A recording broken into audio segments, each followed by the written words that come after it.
Mikwano gyange mbalamusizza nnyo mu linnya erya Mukama waffe Yesu, amannya Catherine Mitala, era ndeese enjiri. Naye ka nsooke mbayimbiremu akayimba. Aye nakayimbako dda kaga nti Yesu lwe lwazimu nsenekoyesa, ekoyesa, ekoyesa, Yesu lwe lwazimu nsenekoyesa, yekye kiddukiro kyange. Yesu lwe lwazimu nsenekoyesa, ekoyesa, ekoyesa, Yesu lwe lwazimu nsenekoyesa, yekye kiddukiro kyange. Mazima gennyini ddala Yesu kye kiddukiro kyaffe. Mu nsi eno ekoyesa, mu nsi eno mulimu emigugu mingi. Setaani atikka abantu emigugu, setaani atikka abato n'abawere abatikka, buli omu amutikka omugugu, naye Yesu kye kiddukiro kyaffe. Olwaleero tugenda kulaba nti Yesu atusitulirako, oba Katonda waffe y'atusitulirako emigugu gyaffe emizito. Tugenda kusoma mu Zabbuli, essula egenda kubeera ya 69. Zabbuli 69 egamba bw'eti nti Mukama atenderezebwenga, atusitulirako emigugu gyaffe buli lunaku.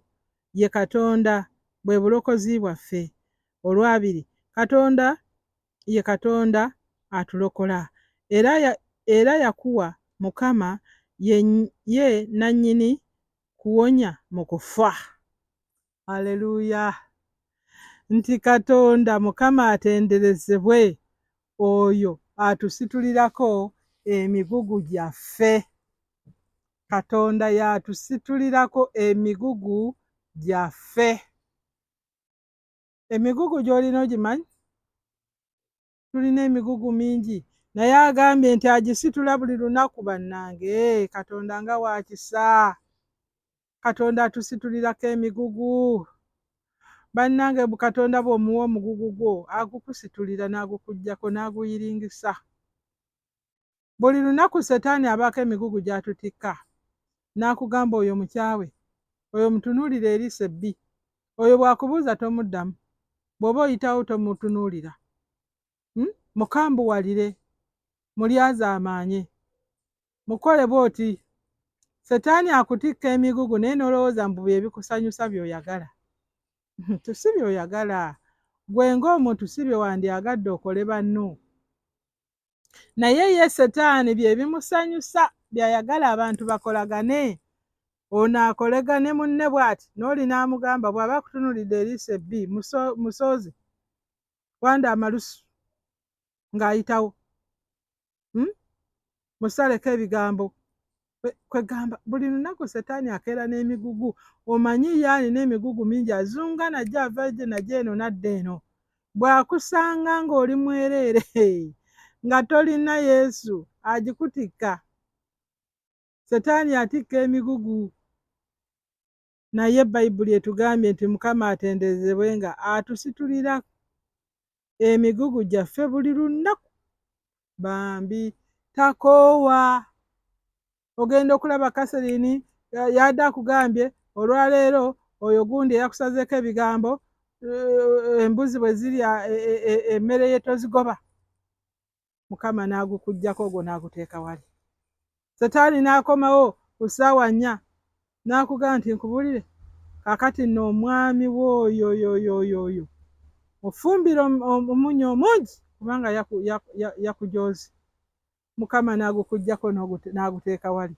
Weesanga bwesanzi nga tobikoze setaani byakugamba, ne weewuunya ye bane setaani atikka, setaani atikka. Oba eggugwo onoolisobola oba toolisobole, ye setaani alikutikka. Setaani akutikka omugugu. Naye ate Mukama Katonda engeri gye twatondebwa mu kifaananyi kye, tayagala tulaba nga tuzitoowerero, atunula n'atusaasira. Wali olabyeko akaana ak'emyaka nga 10 nga keetisse oba 8 nga keetisse jerikaani nnamba, kagenda kawuuzuuma nayo bambi, kagenda katalantuka bwe kagwako bwe kagironda.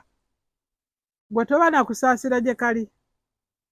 Kati nno ne Katonda bw'ali atulaba tutalantuka n'emigugu, Setaani yakutumye olwaleero, abantu abo tobanyega, abantu abo toyogera nabo, Mukama gyonna n'agitwala. Oluusi nno Setaani agamba n'okugamba muteere ebintu ebizibu mu mazzi ge mu ppipa, omugugu omuzibu. Era bw'oba tolina Katonda agukuggyako mwana ng'okikola ate n'osibira mu kkomera, obulamu bwo bwonna ne bagamba nti ojja kubeera eyo. Oli yaddira ebirongo bya munne byombi n'abitetubika mu ppipa n'adduka, naye era baamukwata byafa. Egyo gy'emigugu Setaani gy'atutikka. Naye ate ye mu kugitutikka atugamba nti lw'ono owulira obulungi kubanga naye yakoze kino. Bw'onoomukola kino ojja kubanga naawe atirisito weweddeko kubanga naye yakoze kiri. Naye bambi ogwo guba mugugu munene nnyo gwe weetisse kubanga osse abaana ba munno. Ekyo kiri kuva ddi ku mutima gundi gwe? Osse abantu, ekyo kiri kuva kitya ku mutima? N'okwata abantu n'obaggalira. Nina mukwano gwange omutabani we yali yakawasa, omuvubuka yali ayagala okuwasa omuwala oyo, n'agenda n'abayiira petulooli wansi w'oluggi n'akumako omuliro n'adduka. Naye ekirungi waliwo omuliraanwa yali nga mwana amukabira n'agala ye bwenfulumako ebweru, agenda okufuluma ebweru ng'alaba omuliro n'abayita. Bannange okuggyako omulenzi eyajjako wano naye bannange tebajja ng'oli bwe yali ayagala. Ebidomola byabwe byonna byasiriira n'ebintu ebirala ebitonotono. Naye oyo ekyo kiri kuvaako ddi gundi gwe? Era okuggyako Katonda okututikula nagala Kasalina tokola ebyo, Kasalina tobikola.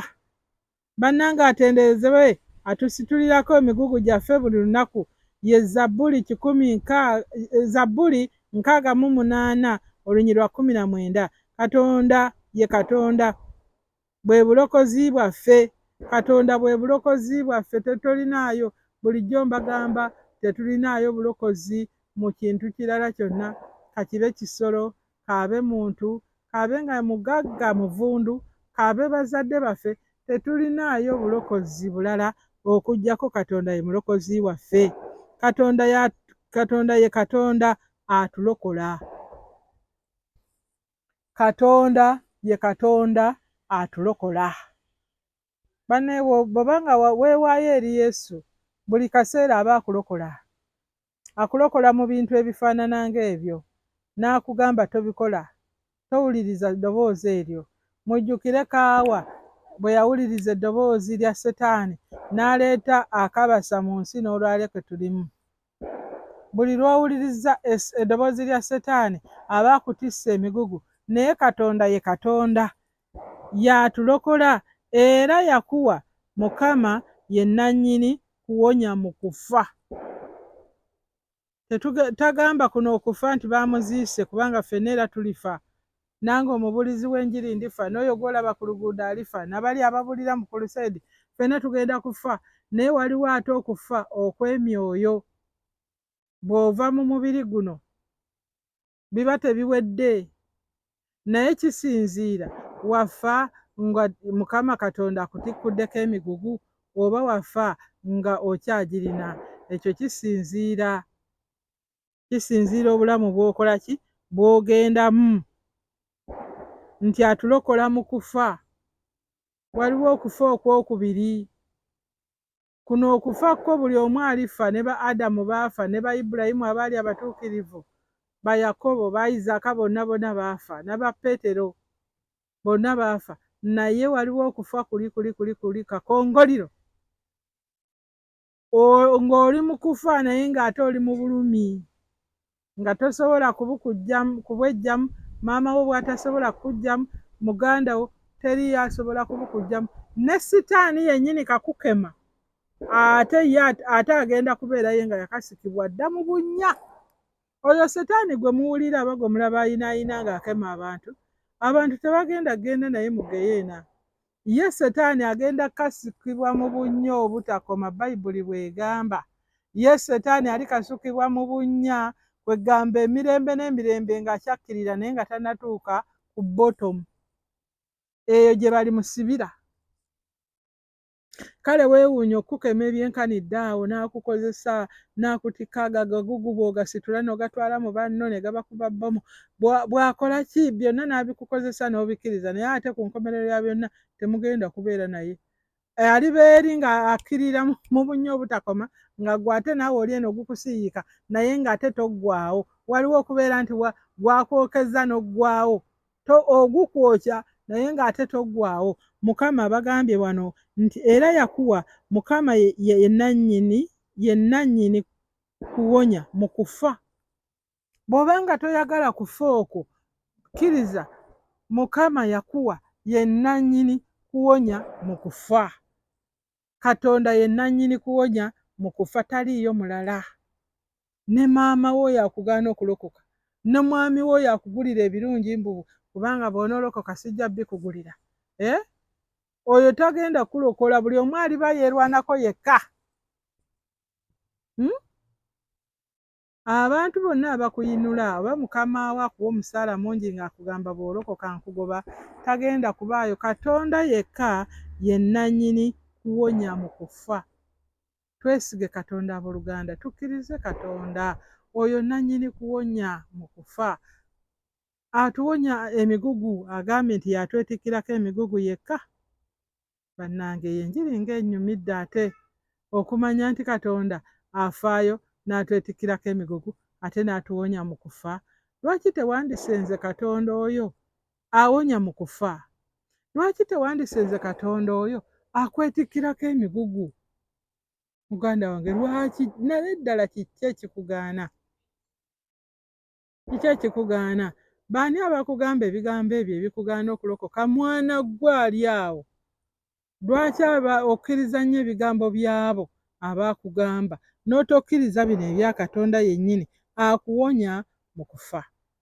Akati nno olwaleero muganda wange, gamba nti ayi Mukama, nkwebaza kubanga ntegedde nti gw'omponya mu kufa, okufa okw'emirembe n'emirembe. Ssebo Katonda wange, nsaba okumponye nneme okugendayo. Kyenvudde nnenenya ebibi byange olwaleero, obinsonyiwe byonna bye nakola, bye bankola, bye bankolera, nange ate bye nakola ku balala, byonna binsonyiwe, onsaasire, onnyingize mu bwakabaka bwo mu linnya erya Yesu Kristo Mukama waffe. Amiina. Omaze okulokoka, omaze okuwona okufa. Haleluuya.